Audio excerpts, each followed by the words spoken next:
everyone. We are excited to be here this afternoon. I am Shelley Ellis. I'm the director of the ICTR Dissemination and Implementation Launchpad and a faculty member in hematology, oncology, and palliative care here at UW. You have logged into the Implementation Science Seminar Series. It's a monthly interactive seminar to learn about the four pillars of the field of dissemination and implementation science. We talk about implementation theory, methods, strategies, and laboratories. Each seminar is held on the second Friday of every month at noon during the academic year. The seminar is open to everyone, so please invite your friends.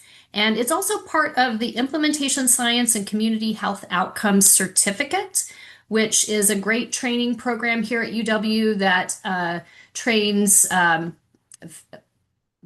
students from all many disciplines across campus in implementation science. So if you're looking for that kind of training opportunity, I highly recommend it. We are fortunate today to have two speakers to talk about increasing the rigor of pragmatic clinical trials to advance implementation of evidence-based practice.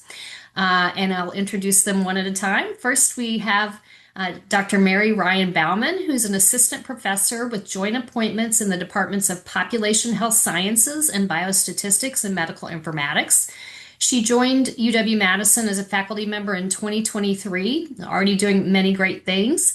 She received her PhD and MS in statistics from the University of California, Irvine, and her BA in statistics and a Bachelor of journalism, something that we share, from the University of Missouri.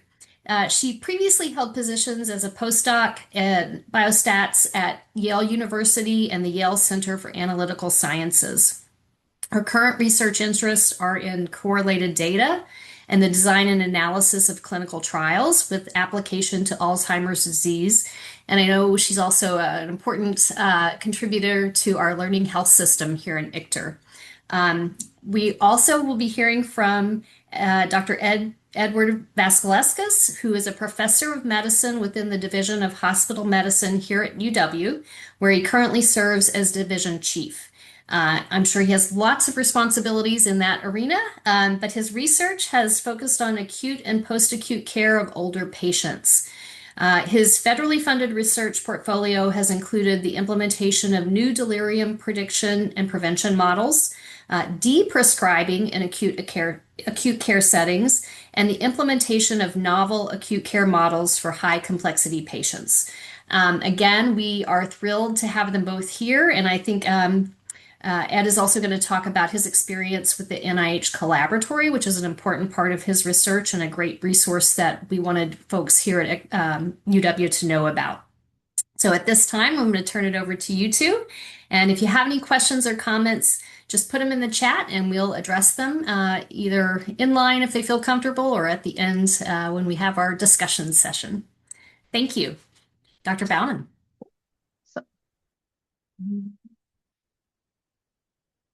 Can y'all see my slides? Excellent. Okay. Getting my window set up here. So great to talk to y'all today. The goal of kind of my portion of the talk is to kind of level set us a little bit and give us some information about generally what pragmatic trials are and some of the issues we tend to think about when we're planning them. So as an outline, first I'll talk about this framework of explanatory and pragmatic clinical trials, kind of what are they, what's the difference, what are the use cases for each of them. And then I'll talk a little bit about how we conduct pragmatic trials with rigor and some issues that we tend to anticipate when we're planning these types of trials. So what are explanatory and pragmatic trials and why would you want to do one? So the kind of typical randomized clinical trial framework that we tend to think of, the traditional framework, is something that we tend to call explanatory clinical trials. And when we think about these traditional randomized clinical trials, you're usually thinking about things like randomization of study conditions. You're usually thinking of a controlled setting, maybe a very strictly controlled setting. You might be thinking about the regulations that might govern the clinical trial or some of the regulations you might need to satisfy for regulatory bodies like FDA. You might be thinking of those large phase 3 kind of pharma industry studies And then hopefully you're thinking about kind of efficacy, testing an efficacy of an intervention compared to some controlled or placebo or standard of care usually. And in these explanatory clinical trials, we do all of this kind of control and randomization because our question of interest or our goal is essentially, does this intervention work well enough and safely in kind of air quotes ideal settings? It basically, is the intervention efficacious? And we say that we want to do this in ideal settings for a couple of reasons. One, ideal settings is going to help us with our sub goal, which is to isolate that mechanistic pathway between our intervention and the outcome. So how is our intervention actually acting on our outcome? And usually that is easiest to do when the only difference in your two study conditions is the study condition itself. So that's strict control. But also because even if your trial ends up being null, we want to be able to learn something from that trial and say, do we have evidence that that intervention is moving in the correct direction? Are we kind of targeting the correct mechanism? So that's kind of the basis of explanatory clinical trials. There are a lot of pros and cons to this kind of framework. As I've kind of discussed, this control that we have allows us to do several things. One is allows us to help drill down on causation. So determine if the outcome differences between our study arms are only due to that intervention. Controlled trials tend to be a little bit more efficient because we are controlling for more factors. There's less variation that we're having to deal with, so we can usually do our study with fewer participants. We're also doing these controlled trial settings a lot of times from a safety perspective. We want to establish that a treatment is efficacious in kind of the least risky population group before moving to kind of higher risk populations.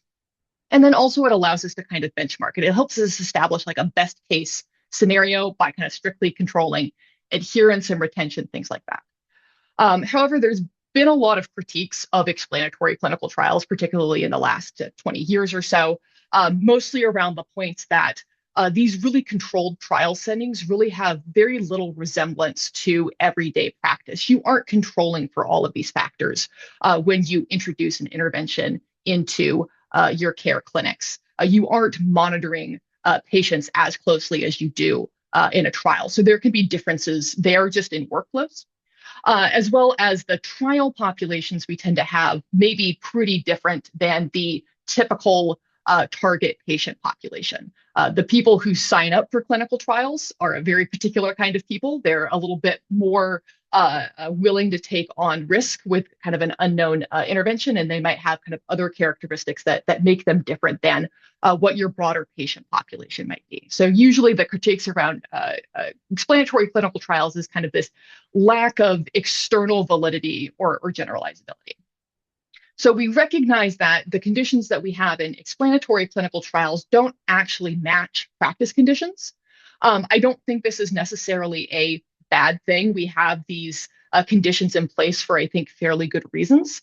But if we are trying to move toward research questions around investigating an intervention or the effects of an intervention in actual practice settings, the explanatory clinical trial isn't really going to help us in that way. So if we want to move in that direction, what we want to do is something that we call a pragmatic clinical trial. And in pragmatic clinical trials, we're less concerned about isolating that mechanistic pathway, and we're more concerned about understanding if and how an intervention works under usual conditions, or is this intervention effective? So once we actually start implementing this into workflows, implementing this into broader patient populations, do we still see useful benefits to this intervention? So I tend to think of explanatory and pragmatic trials as kind of asking two different research questions. Explanatory trials asking the question of, would this ever work? Versus a pragmatic trial asking the question of, would this be useful in the present care context? Or how does the present care context need to change in order for this to become useful? And so you tend to kind of think of pragmatic trials as being at a slightly more advanced stage in the research pipeline, where you kind of start off in the research pipeline around explanatory trials, really establishing safety and efficacy before moving on to effectiveness research with pragmatic trials to understand how you can, what does that effect look like when you implement it into actual workflows? And then after that, implementation research, so kind of hybrid type trials to understand how you can maybe implement that intervention most effectively into care. And we'll talk about all of these a little bit more detail in a couple slides. But kind of as we go, kind of relaxing some of that previously held control from the explanatory trial. So some settings that you might consider a pragmatic-ish trial to kind of run, I've got kind of laid out here. So maybe you're dealing with a setting where the intervention has already been shown to be efficacious in really specific trial conditions, but we're not really sure if that continues to hold true if you expand eligibility criteria or you kind of relax adherence criteria. That would be a case for a pragmatic trial in a research question there. You might be interested in what happens when an intervention is administered by a wider range of provider types. Maybe in the explanatory trial, it was administered by very specialized providers, but now you want to expand it to maybe more primary care providers or APPs. Do you still get the same level of benefit there, the same level of fidelity?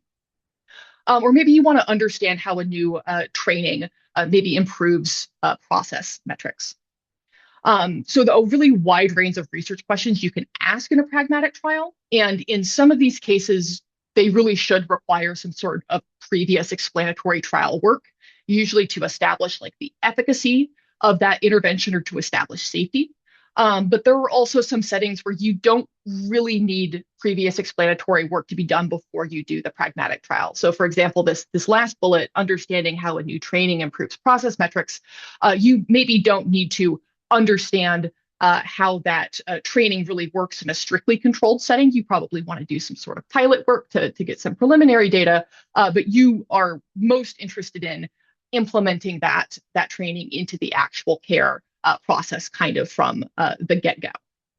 So how much pre-work you do kind of depends on the setting that you're in. And in addition to that, we tend to think of how you approach the actual practice setting to be spread across several different facets. And there's kind of a spectrum to how close you can get to actual care practice. So we tend to say that pragmatism is a spectrum with many facets. We tend to think of the 9 domains of pragmatism that are kind of laid out here on the Precise 2 wheel, which is a really helpful tool that a lot of times we suggest to trial teams to help them visualize where their trials are very pragmatic and kind of how intense that pragmatism is. So we can go from things like, for example, if you had a trial where you're really wanting to focus on expanding the eligibility criteria to be as close to the patient population as possible, and maybe making sure that trial is being done in the actual practice setting, not in any kind of special care sites or trial clinics, you would hope that you could score your trial design very high in eligibility and setting, but maybe you have slightly lower scores on some of the other elements. And so this can be a very nice tool to help teams align the intent of their study with how their study is actually designed. And usually this will go through a kind of iterative process. The first draft of your trial design is probably not going to be the final draft. So you can design, score on the Precise 2 tool, discuss where you're kind of not meeting up with your intent, and then see where you can adjust your trial design to match that intent. And it's also kind of important to note that the goal of this exercise isn't to max out this circle. It's pretty rare that all trials can be all things all the time, but you want to have high scores in the areas of pragmatism that you find important in your study. And usually pragmatic trials tend to have score high in more than one domain, as opposed to an explanatory trial, which might have some of these elements, but would probably score lower across the domains overall. I also talked a little bit about hybrid trials or implementation effectiveness hybrid trials, which I think tend to get brought up with pragmatic trials fairly often. So hybrid trials is this framework of what types of primary questions are we asking in our trial. So this ranges from hybrid type 1 trials, where your primary aim tends to be testing the intervention for effectiveness, and then you're gathering some kind of secondary information about implementation strategy or strategies. all the way to hybrid type 3 trials where your primary aim is testing one or more implementation strategies. And then your secondary aim is gathering some kind of secondary information on the intervention's effectiveness to a relative outcome. A hybrid type 2 would be the implementation and the effectiveness aims being kind of co-primary, essentially. And I think generally we tend to think of pragmatic trials as living either in the hybrid type 1 or type 2 world most of the time. But there can definitely be exceptions with pragmatic trials being in the hybrid type 3 world and having a main focus on implementation. I just think in trials, a lot of times we tend to think of effectiveness first, but that might also be my bias in where I tend to come in the kind of trials framework as well. So now that we kind of have a little bit of the basis, we can talk a little bit more about how we can do a pragmatic trial. So first, I want to talk a little bit about rigor and some myths that I tend to hear people bring up about pragmatic trials. So some things I tend to hear people say is that, pragmatic trials are less rigorous, so you can't trust the results, or, I really can't control for this factor. It doesn't match actual practice, so I can't do an explanatory trial. And if I do a pragmatic trial, I can essentially just ignore the fact that I can't control this and move on. And I also hear sometimes that I don't need to collect individual patient consent in a pragmatic trial. None of these things are true. So just like you can have a poorly designed explanatory trial, you can also have poorly designed pragmatic trials. So pragmatic trials don't mean less rigorous. And I argue that it's often requires a lot more effort and planning for a pragmatic trial to be internally and externally valid compared to an external or an explanatory trial. You really kind of need to put in the pre-effort to make sure that you're going to get useful results from it. And just because you're maybe controlling for fewer factors by design doesn't mean you don't need to measure those. A lot of times you want to be thinking about what kinds of factors might be influencing, for example, intervention adherence or influencing your outcome. And even though you can't control for those, you still want to make sure you're able to track them to kind of understand differences in how those factors affect your outcomes. And then also is just a kind of note, the common rule still applies. You're still doing research. You still need to usually get informed consent, but you can work with your IRB to see if you qualify for a waiver or alteration of consent, usually because a lot of times pragmatic trials are dealing with lower risk or minimal risk interventions. I also want to point out that pragmatic trials are really a team sport, especially those that involve kind of system or care integration. When you're planning pragmatic trials, you really want to have the expertise of most, or if not all of the system components as early in the process as possible, because that is going to kind of help smooth out the whole trial. So not just the research team, but bringing people in from operations, bringing in people who know what the feasibility or adherence concerns are going to be, people who can help you identify kind of pain points, and people who might help you kind of identify study retention issues, both for participants or system staff, which can be an issue sometimes, and how you can integrate data collection processes into your trial. So getting buy-in from all of these components really early is going to ensure that you have a smoother running in your active trial phase. There are also slightly more types of specialized trial designs that tend to come up more in pragmatic trials compared to explanatory trials. We have our kind of typical, individually randomized trials that we often see in explanatory trials, but a lot of times in pragmatic trials, we deal with what we call cluster randomized designs, where instead of randomizing individuals, we're really randomizing a group of participants to a single study condition, usually because we're implementing that intervention at a system level. So for example, if we're implementing a new training in a clinic, you would randomize the clinic, but collect outcomes on all of the patients that come through that clinic, for example. So you can do that with a nice parallel design or with some crossover designs where your clusters are going to receive both interventions at some point in time. Or you can work with a step wedge design where you're randomizing the time at which a cluster is going to start receiving the intervention. And these can be very helpful if you have lots of training components to your intervention, or if you want to get a lot of buy-in from your participating clusters as well. And so finally, just to wrap up with a couple of things that I am usually concerned about in pragmatic trials as a statistician. When I'm thinking of planning a pragmatic trial, I'm thinking of trying to identify what are our sources of variation going to be. So what is going to, outside of our intervention, impact our primary outcome? Can we track these things? Do we anticipate intervention non-adherence? Can we track that? Who are we asking? What stakeholders are we asking to identify these sources of variation? And can we actually get data on that?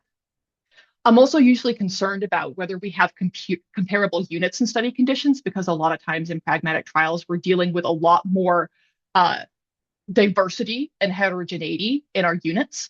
And so we want to make sure that we try to balance for those characteristics a little bit more carefully. So should we be using some sort of stratified or constrained randomization as we go forward to like balance that heterogeneity? And also, is there kind of training a part of this intervention? What are the kind of resources and logistics around that? And do we need to kind of add a learning period in, a washout period in, or kind of a staggered rollout into our trial design to accommodate that? And then finally, if we're a multi-site trial, how is data being collected between all of those sites? Are they aligned in data capture? And are those data elements going to be of comparable quality? Kind of within that, how are you tracking safety and adverse events, and kind of what infrastructure exists to observe these? And also, how are you going to be monitoring your trial data? Is it going to be just from a clinical operations standpoint? Or do you need to bring in a formal data safety monitoring board or DMC to monitor that? Or can that really be done by a study staff member with a plan? And then also kind of questions around how up to date is that information going to be when they're reviewing? If it's multi-site, it can be kind of hard to database freeze all the sites and get those into the monitoring team in a timely manner. And how often is that kind of review going to be happening? So to just kind of wrap up, I think pragmatic trials are really useful frameworks for kind of asking and investigating these questions around the usefulness of interventions in usual care contexts. And when they're done well, they can be really, really powerful tools, but they do require a lot of meticulous planning and input and strong stakeholder support. And so with that, I'm going to turn it over to Ed so he can tell us a little bit about how he's been able to succeed in all of these things in Best ICU. Okay, welcome. Can you guys see my first slide? Okay, awesome. Well, good. Thank you for that introduction. This is just a chance. I think sometimes learning is great when you hear about it and then you see an example. And so this is an example of a pragmatic clinical trial that is well on its way. We call it Best ICU, Behavioral, Economic, and Staffing Strategies to Increase Adoption of the ABCDEF Bundle in the ICU. It is a stepped wedge cluster randomized trial. It is a hybrid 3. We are interested predominantly first in implementation strategy effectiveness, and secondarily, we are looking at outcomes, and we'll talk more about that. As was mentioned, let's see if I can get this working here. There we go. It is a team sport. We have been in planning. I started working with Michelle Ballas, a nurse at University of Nebraska, over 15 years ago when we first developed the A to E bundle, now the A to F bundle. We have tested it, moved it forward. It is now part of clinical guidelines in the critical care medicine community, what's known as the PADIS guidelines. And we are working across 4 sites across the Big Ten, Nebraska, Iowa, ourselves, in Ohio State. So I just want to give a little bit of background about why we're doing this study. So people, not everybody is an ICU clinician or even a clinician who's on this call. So what we're really concerned about is what's known as post-intensive care unit syndrome. When patients come into the ICU, we've done a really good job of trying to come up with practices and standards to improve their survival. However, when patients survive, they still may end up with a host of cognitive, physical, mental, financial, and family impact impairments, where they end up with long-term cognitive impairments, functional decline, they can't get back to their jobs, and that causes financial toxicity, and of course, this affects their patients. So we as a team are particularly interested in strategies to improve ICU care delivery to try to reduce some of these downward effects.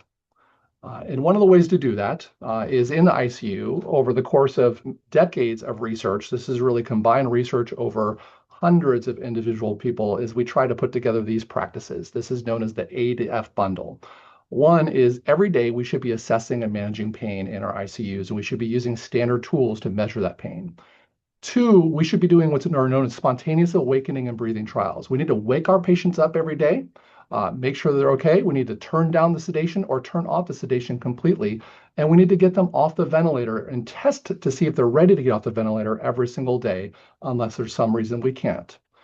We need to be choosing the right forms of sedation. We know all sedation is not equal. Benzodiazepines are particularly toxic, and things like dexmedetomidine or even no sedation or pain and what's known as analgesic sedation might be better. We need to be assessing delirium each day using standardized tools and preventing it and managing it.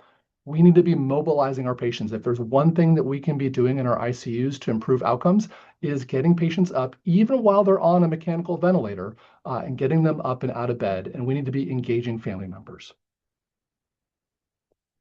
So we know when this is done, this is an evidence-based, multi-component, interprofessional approach to improving care in the ICU, but also reducing those post-intensive care syndrome outcomes. So our overarching goal is to improve wakefulness, get our patients awake, off of sedation, encourage cognitive and physical activity. And this is something we should be doing on every patient every single day. And so inherently, this is incredibly pragmatic because the exclusions are almost none.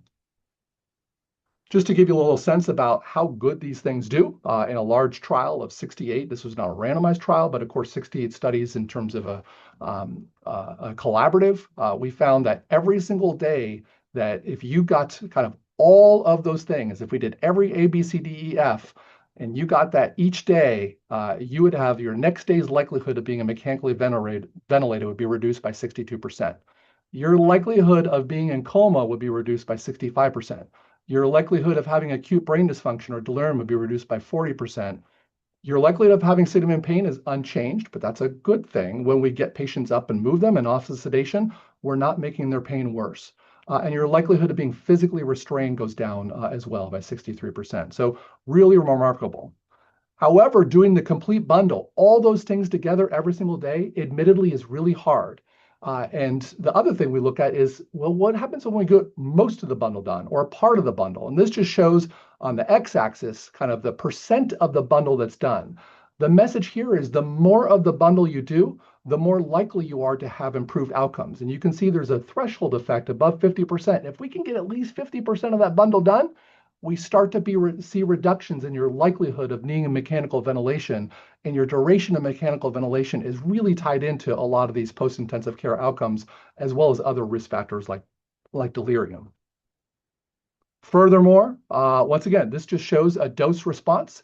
If we do more of the bundle, you get better outcomes. You are more likely to be discharged from the ICU, you're more likely to be discharged from the hospital, and you are less likely to die with a clear dose response effect from a standpoint of the proportion that we do that A to F bundle, and that means every single day.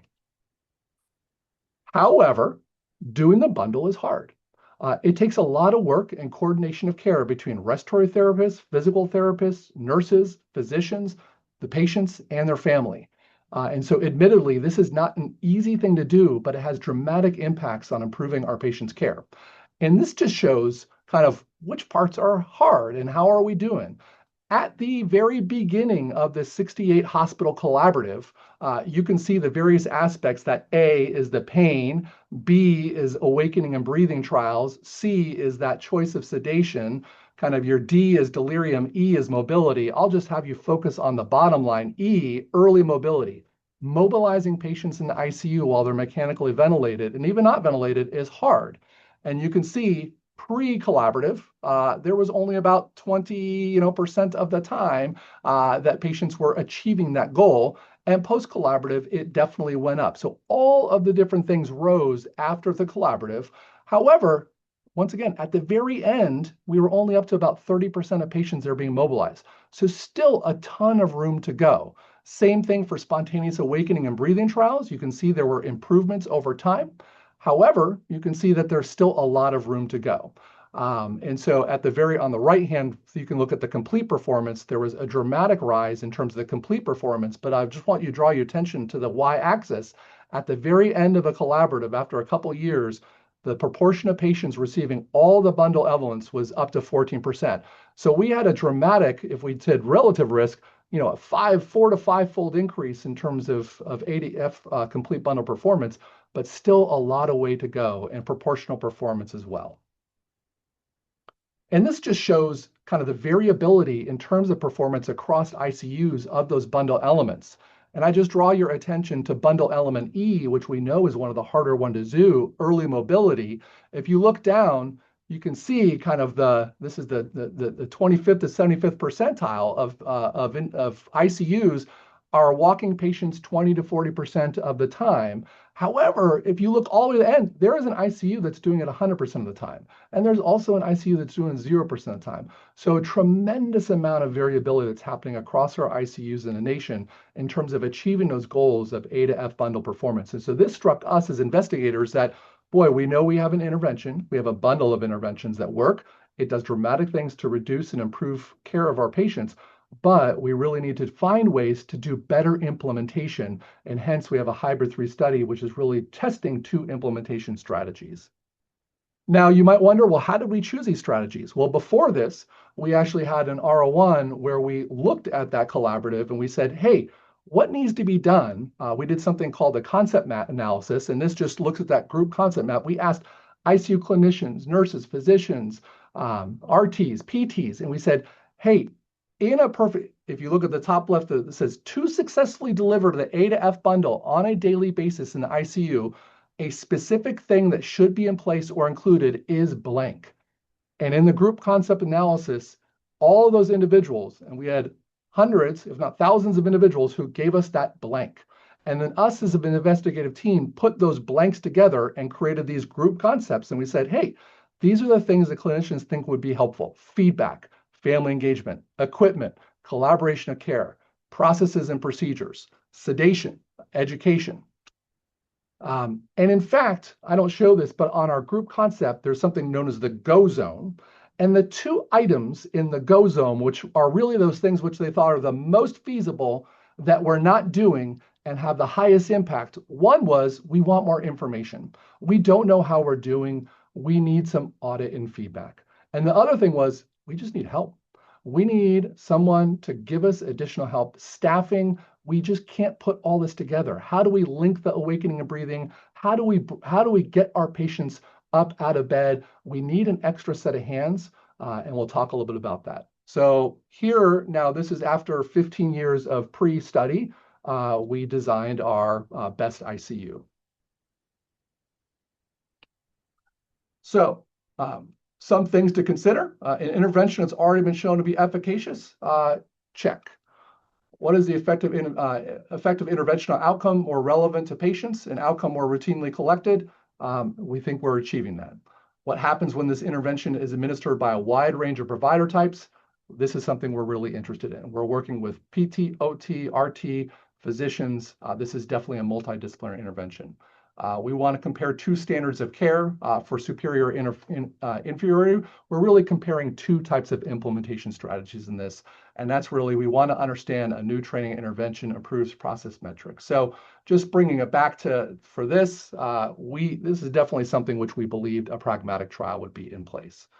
So our best ICU, the objective is to evaluate 2 discrete strategies grounded in behavioral economic and implementation science. To increase adoption to the A to F bundle.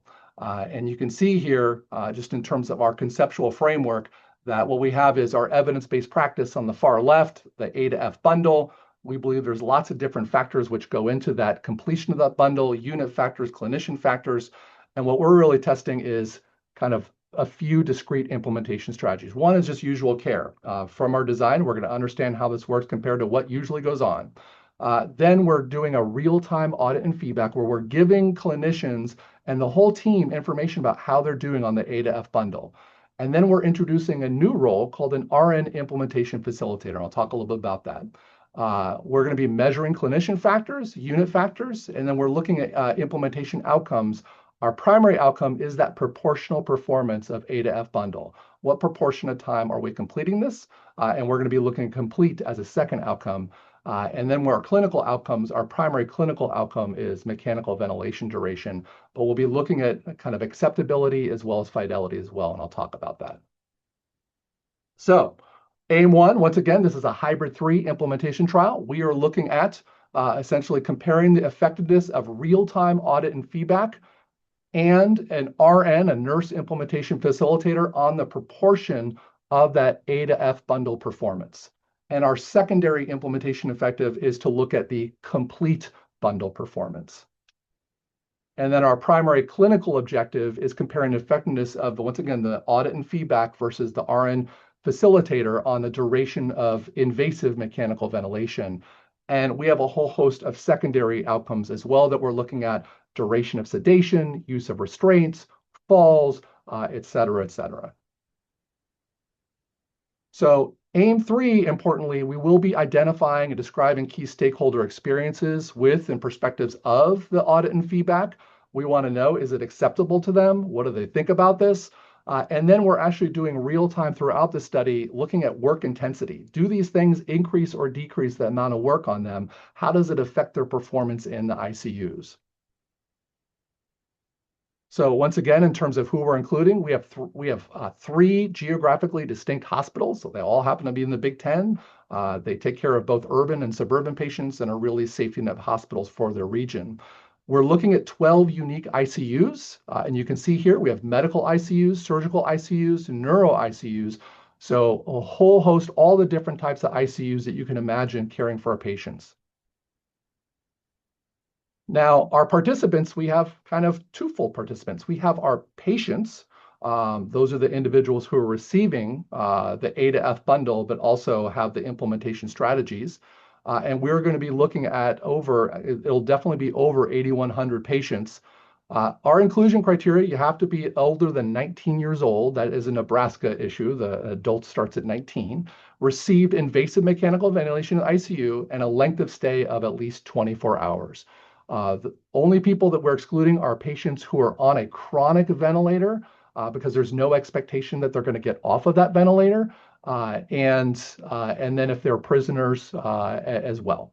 And then our clinicians, the people we're interviewing and are subjected to the implementations, are physicians, RNs, LPNs, CNAs, RTs, PTs, OTs, pharmacists. All of them are essentially participants. So once again, this is a pragmatic step wedge cluster randomized hybrid 3 effectiveness implementation in the trial. That is a mouthful. We do covariate constrained randomization of the units. So we use mechanical ventilation load if you're a surgical or a medical ICU and the site to essentially determine which strategy you get randomized, as well as what timing you get randomized. We have the 2 strategies, and the duration, each ICU will take 33 months to complete all of the tasks, and all of the data will be collected during then. This is an appearance of what our step wedge looks like. You can see in July of 2024 is when we started. We had a period where we just did observation. Everybody was not receiving the trial. This is everybody's baseline. In the stepped wedge, in October 21st, our first 2 ICUs were randomized to either the RN implementation or the audit and feedback. And then every 3 months, we have a new step that happens. And you can see right now, this is where we're at. Everybody has implemented the strategies and everybody has been randomized at this point. So this is what our dashboard looks like. It is a real-time audit and feedback. You can just see this is a picture of the dashboard. And on the top, you can see essentially the red, meaning that they didn't get it. Yellow, hey, you're kind of there. Green, you're all good to go. And all ICU providers, these are all centrally located in every single ICU. So ICU providers can see it, nurses can see it, RTs can see it, patients can see it. Everybody can see what the performance is on the A to F bundle, and it applies to every single patient on the ICU every single day.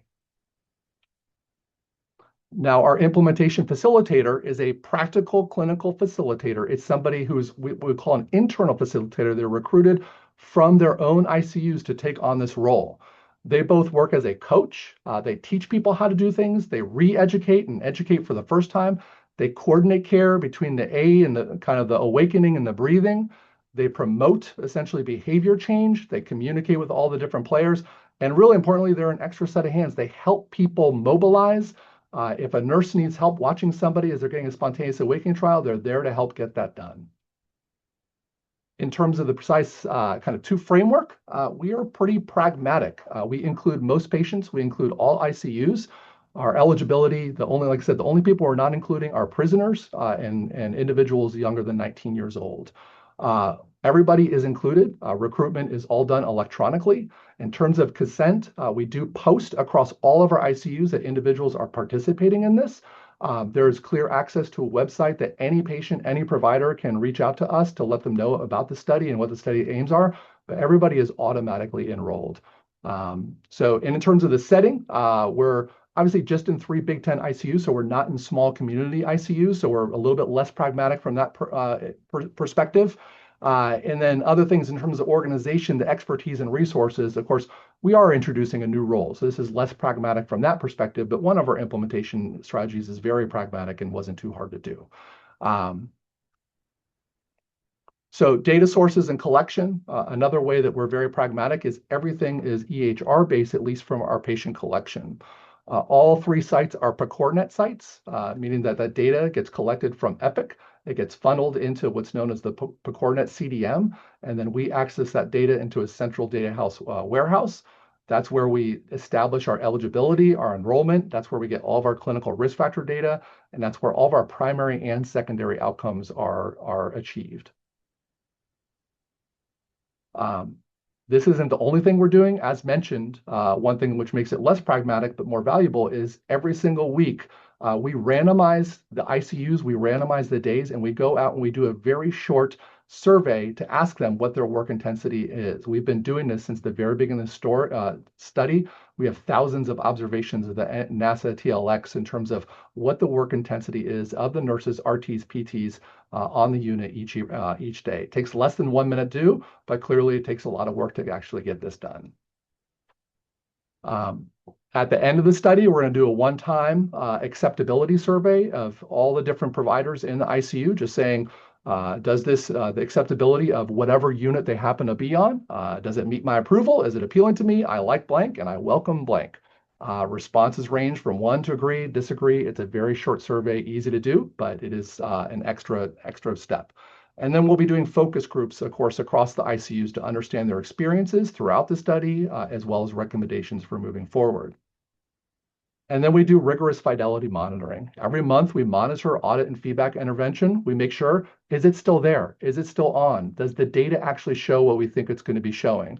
And so we do that every month. And then the RN implementation facilitator, they are on a regular basis recording what they're doing, but then we have somebody do direct observation of what they're doing and indicate in terms of different areas to do. How much are they doing coaching? How much are they doing hands-on? How much are they ambulating? And I forgot to mention, we actually measure what their staffing is like each week to make sure they're not being used for other roles. So just very briefly, some lessons learned. This is where we are right now. As of December, we've enrolled 7,549 patients. We've onboarded 20 nurse facilitators. We have had 5 dashboards implemented. And at that time, it was 10 of 12. Now we're 12 of 12. We're about 77% close to enrollment, and we will definitely get there to meet the end. In terms of the work intensity surveys, I mentioned we've done 1,400 nurse intensity surveys in Nebraska, 1,500 in Iowa, and 5,000 in Ohio. And as mentioned, this is part of the NIH collaboratory. So this has really been something that has strengthened our approach in terms of the randomization, that constrained randomization that I mentioned. That was something that was definitely working with the statistical core, definitely helped with our assent and consent processes, and also with our DSMB in terms of what is a adverse event versus what is a clinical outcome. And for us, an adverse event is if the dashboard is giving you false information, that would be an adverse event for this study. It is due to the implementation strategy itself. And on the flip side, for the RN facilitator did the RN facilitator facilitate something which shouldn't have been facilitated? Do you feel coerced? And so we actually have a way for individuals to put information if there are any concerns from that perspective. Obviously, there's a lot of work to get this audit and feedback dashboard up. Every place has a little bit of different policies. Epic is not the same in place. So to get this thing done, you have to have heavy, heavy lifts from informatics. And that's something we've had in spades and are very fortunate about. We had weekly collaborative groups to get this thing up and running, and it took us a year to get the dashboard up and running, but it has been up and running now for 4 years.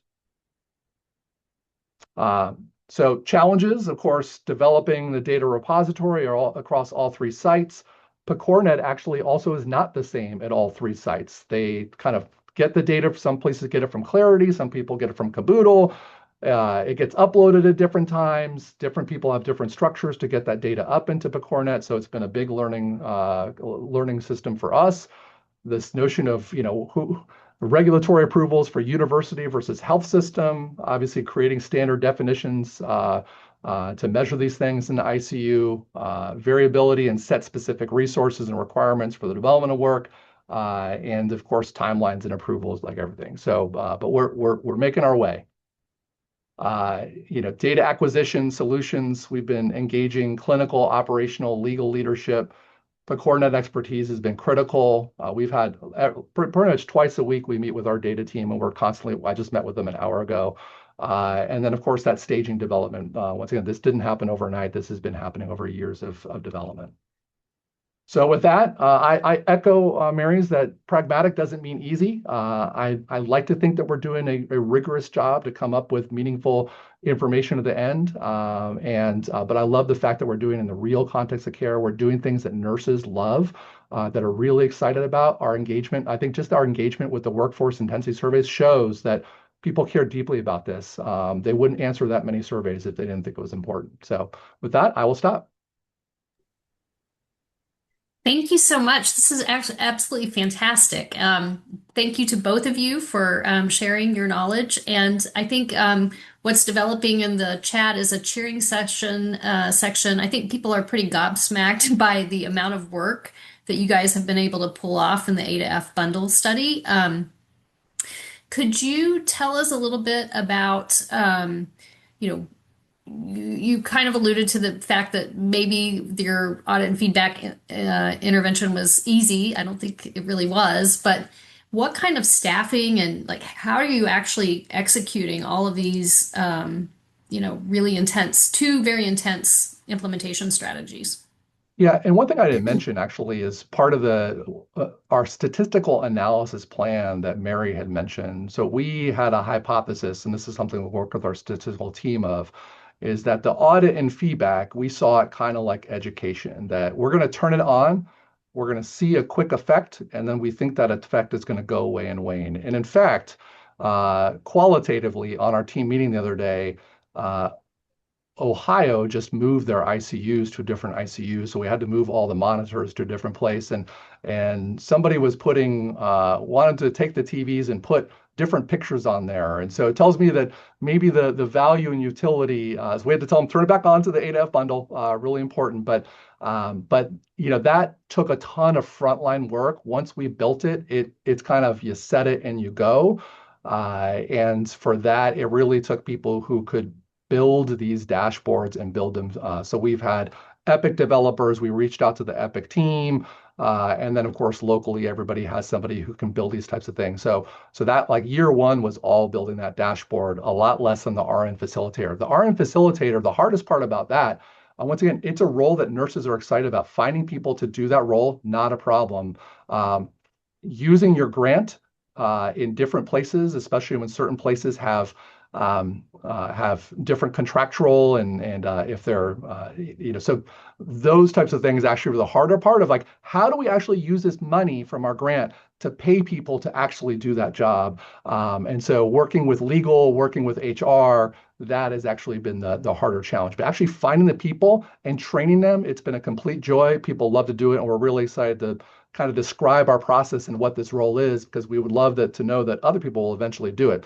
I forgot to mention at the end, we have a 3-month washout where we're going to stop everything, and then sites will have the choice to continue with the interventions, and they can continue it or not continue it, and we're going to follow to see what people do and why they do it. And those conversations are starting right now, especially with the RN facilitator, about whether people are going to continue it or not, and we'll see. Fantastic. There are several questions about the facilitator and some that were submitted. You mentioned that the RNs were ecstatic to do this, and people in the questions had predicted that maybe, you would need a lot of incentive to get people to do it. I wonder if you could talk about that. And then also, um, how do you operationalize facilitation? And you mentioned coaching as well. Do you distinguish those two things? Yeah, so one thing that we do, so one, we have a 2-day training protocol. So we meet with all the facilitators. We give them some background on the A to F. We retrain them about what the A to F bundle is. And then we bring in people who've already been doing it. So the hardest one was the first one. And then we actually have a monthly community meeting. We bring all the RN facilitators together and we do lessons learned. And we talk about what was a win, what was a barrier, what are things that are challenging, and we've been using the RM facilitators to share some of those best practices across. But in terms of, we have not yet developed or published that playbook of what it means because we've been learning on the fly. This was something that's new, but really a big part of it was, hey, you need to know who your champions are. Who is your PT? Who is your RT? A big job is how do we coordinate the awakening and breathing, making sure that we're working with our PT to help with mobilization, to make sure that all the nurses know that you are present and what you can and do and help with. That I can watch your patient when they get a spontaneous awakening trial. I can watch your patient in a spontaneous breathing trial. I can chase down the physician and let them know that SBT was passed so we can get an order to extubate. So really the goal for them is we want you to implement the A to F bundle, and they have access as well. They know who's missing a bundle element and not, and so they can chase down those people to bug them about what is to be done. So it's a multifaceted role. Obviously, the people who do it well, the reason we chose an internal was you have to have worked in the ICU. You need to know how hard it is to get all these things done. So people trust you and believe you. And so that element of building trust over time is incredibly important. Fantastic. Mary, a question for you. You had mentioned that one of the things you pay close attention to is the variability that might affect any variability that might affect the outcomes of the study. And then Ed had mentioned and sort of echoed that in talking about like the different kinds of ICUs that are part of the study. And I'm just wondering, really like, how do you measure that variability? And is there a particular threshold that you would set to say, okay, we need to actually account for this or control for this somehow or do something about it in the design of the study? Yeah, and so we obviously are measuring a whole host of things in terms of our variables that we looked at to randomize. As I mentioned, we looked at mechanical ventilation load. That meaning like what proportion of your patients are on a mechanical ventilator, because makes a big difference over how familiar and comfortable are you with the A to F bundle. And so that was a big piece. We couldn't choose limitless variables because we only have 12 ICUs. But we do have a whole host of information with regards. The main things are severity of illness. So there's a score called the Apache score. We're measuring the Apache score. There's another score called the SOFA score. We're measuring that score. So severity of illness is a big thing. That mechanical ventilation load is a big thing. We are measuring staffing in terms of what is your staffing of RNs, PTs, OTs. We're looking at all those things. So we have a really severity of illness is a big part.